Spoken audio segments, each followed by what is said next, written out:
His story this summer was already Kevin Durant and his impending free agency. Now add his Achilles injury, and it's become that much bigger, impacting both the Warriors and other suitors. The New York Daily News ran this on their back page Tuesday morning. Knicks lose Game 5. Well, according to reports, though, KD's injury is not expected to dissuade teams in free agency. Nick Wright, will the Knicks' plans change at all, do you think?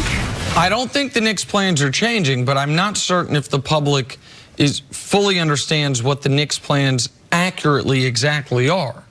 I don't think the Knicks were ever just going after Kevin Durant.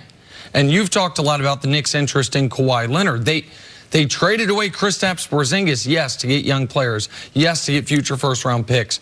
But they did it because with trading away Kristaps Porzingis, they could get off some toxic contracts that allowed them to have 2 max salary cap spots.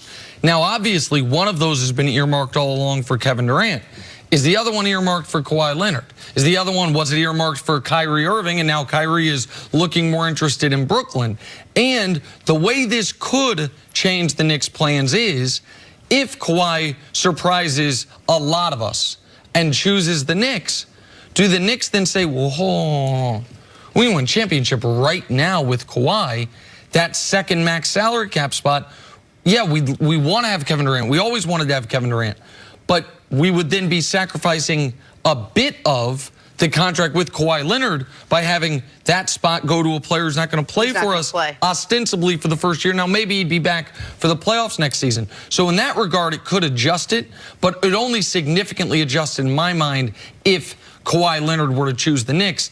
The one other way it affects the Knicks is I think they are no longer players for Anthony Davis at all, because it was going to be Anthony Davis teaming up with somebody in Kevin Durant, and you don't trade for Anthony Davis when Durant's not going to be playing, so he's in a situation similar to the one he was unhappy in New Orleans, and they don't, and then he can just leave. So I think it removes the Knicks as a viable Anthony Davis contender because of the butterfly effect of this, but I don't think it affects the Knicks' pursuit of Kevin Durant. I think the Knicks, this is tricky right here. Anthony Davis, the Knicks felt like they had a slim chance to get him, because even if Anthony Davis comes to New York with the Knicks, he still was not going to agree to a contract extension. So they weren't going to be able to offer their best offer.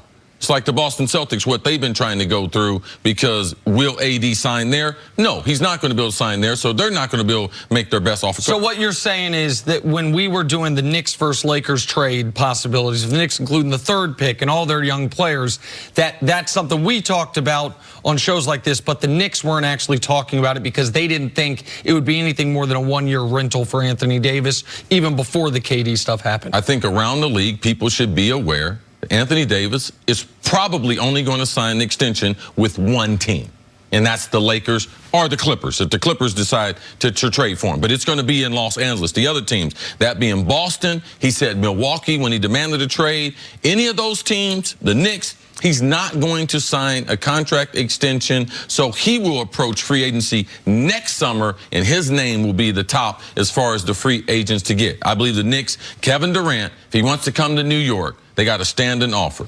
You can either sign it and you can come. I believe that it's hard to say this, but their priority is Kevin Durant and Kawhi side by side, not because of the injury. Before that, they were making plans. That's the perfect match for them. And to me, I think it's very, very unique because Kawhi, who last year, he was upset that people didn't believe in him. Will Kawhi extend the same thing that Toronto did for him to Kevin Durant and say, hey, KD, take your time coming back. Get your body right. I'll be here with these other guys. And is there any other superstar that would be more comfortable in that spot than Kawhi Leonard? I believe that's the most intriguing matchup, but they do have a plan B, plan C, which includes other free agents. Kyrie Irving, he does have an interest in playing in the Garden with the Knicks, even though he does have an interest in playing with the Nets. He will play with the New York Knicks in MSG. And Kemba, watch for Kemba in Charlotte, if they can do a sign and trade and pair him with KD. And with Kemba, in theory, they wouldn't even necessarily have to do that. They could sign him outright as a free agent as well. That would be another option for that. The most nuanced part of this is if Kevin Durant in the beginning of July free agency, signs a max contract with the Knicks, which I believe he will, how then do the Knicks use that other max salary slot? Do they try to roll it over to a weaker free agent class next season and just say, KD's probably not going to be back this year. Let's get the young players experience. Let's get another good draft pick. We have all these future picks. Or do they try to sign that player right now, see if they can sneak into the 8 spot, and then have Kevin Durant, shining knight at the end of the season, potentially show up for a playoff? Yeah, I know the Knicks have a list of guys that they like, people like Marcus Morris, guys, established veteran players that would allow them to be able to win with that one superstar. So there's a number of things in play for the Knicks. Very, very exciting stuff, though. I'm going to just say this. I'm done with the one-year rental. Right, Paul George, he's going to one of the LA teams, stayed in OKC. Kawhi, he's going to one of the LA teams.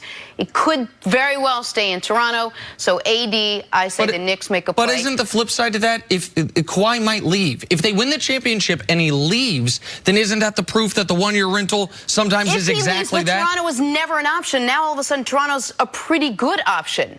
We're a far cry from where we were when he went to Toronto, where he was just going to only be there for literally the minimum amount of time and then leave. Now I think it's in play that he actually stays in Toronto. Let's just wait and see. No, it is in play. You're right. What happened with OKC, Paul George is not going to stay there. He did stay there. And there is a good chance for Kawhi to stay in Toronto. I have so few soapboxes. Give me the one-year rental. Okay, no problem. Soapbox. All right, well, if that's the case, then you know who should trade for Anthony Davis? The Denver Nuggets. I'm totally serious. Yeah. If they're not worried about the one-year rental, they should trade for him and pair him with Nikola Jokic. Coming up, did the Raptors miss their chance to take down the Warriors? Next on First Things First. I'm serious. If they have your